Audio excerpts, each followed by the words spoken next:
ನಮಸ್ಕಾರ, ನೆಕ್ಸ್ಟ್ ನ್ಯೂಸ್ಗೆ ಸ್ವಾಗತ. ನಾನು ಪ್ರೀತಿಕಾ ಬಂಗೇರ. ಬಿಜೆಪಿ ಮತ್ತು ಆರ್ಎಸ್ಎಸ್ ವಿಷದ ಹಾವು ಇದ್ದ ಹಾಗೆ. ಈ ವಿಷಕಾರಿ ಹಾವು ಕಚ್ಚಿದ್ರೆ ವ್ಯಕ್ತಿ ಸತ್ತೇ ಹೋಗ್ತಾನೆ. ಹೀಗಾಗಿ ಈ ವಿಷಕಾರಿ ಹಾವನ್ನ ನೀವು ಸಾಯಿಸಬೇಕು ಎಂದು ಎಐಸಿಸಿ ಅಧ್ಯಕ್ಷ ಮಲ್ಲಿಕಾರ್ಜುನ್ ಖರ್ಗೆ ಅವರು ನೀಡಿರುವ ಹೇಳಿಕೆಗೆ ಶಾಸಕ ಬಸನಗೌಡ ಪಾಟೀಲ್ ಯತ್ನಾಳ್ ಅವರು ಕಿಡಿಯನ್ನ ಕಾರಿದ್ದಾರೆ. ವಿಜಯಪುರದಲ್ಲಿ ಮಾಧ್ಯಮದ ಜೊತೆ ಮಾತನಾಡಿದ ಅವರು ಮಲ್ಲಿಕಾರ್ಜುನ್ ಖರ್ಗೆ ಅವರು ನೀಡಿರುವ ಹೇಳಿಕೆಗೆ ತೀವ್ರವಾಗಿ ವಿರೋಧವನ್ನ ವ್ಯಕ್ತಪಡಿಸಿದ್ದಾರೆ. ಇನ್ನು ಪ್ರಿಯಾಂಕ್ ಖರ್ಗೆ ಎಂಬ ಬುದ್ಧಿವಂತ ರಾಜಕಾರಣಿ ಕರ್ನಾಟಕದಲ್ಲಿದ್ದಾರೆ.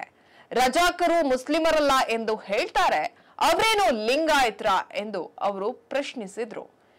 ಎಐಸಿಸಿ ಅಧ್ಯಕ್ಷರಾಗಿರುವ ಮಲ್ಲಿಕಾರ್ಜುನ್ ಖರ್ಗೆ ಅವರಿಗೆ ಅರಿವು ಮುರಿವು ಹಿಡಿದಿದೆ. ಒಬ್ಬ ರಾಷ್ಟ್ರೀಯ ಅಧ್ಯಕ್ಷರಾಗಿ ಹೀಗೆ ಮಾತನಾಡಬೇಕು ಎಂಬುದು ಸ್ವಲ್ಪ ಕಾಮನ್ ಸೆನ್ಸ್ ಕೂಡ ಇಲ್ಲ. ಆರ್ಎಸ್ಎಸ್ ಮತ್ತು ಬಿಜೆಪಿ ಅವರಿಗೇನು ಮಾಡಿದೆ? ರಜಾಕರು ತಮ್ಮ ತಾಯಿಯನ್ನ ಹೊಡೆದ್ರು ಮುಸ್ಲಿಮರ ಪರ ಏಜೆಂಟರಂತೆ ನಿಂತಿರೋದು ದೇಶದ ದುರ್ದೈವ ಎಂದು ಅವರು ಹೇಳಿದ್ರು. ಇಂತಹ ದಲಿತರ ಹೆಸರನ್ನ ಹೇಳಿಕೊಂಡು ಜೀವನವನ್ನ ಮಾಡ್ತಿರುವ ಖರ್ಗೆ ಕಂಪನಿ ಬಾಬಾ ಸಾಹೇಬ್ ಅಂಬೇಡ್ಕರ್ ಅವರಿಗೆ ದ್ರೋಹವನ್ನ ಮಾಡ್ತಾ ಇದ್ದಾರೆ. ಇನ್ನು ಬಾಬಾ ಸಾಹೇಬ್ ದಲಿತರು ಎಂದು ಕಾಂಗ್ರೆಸ್ಗೆ ಸೇರಬಾರದು ಎಂದು ಹೇಳಿದ್ರು.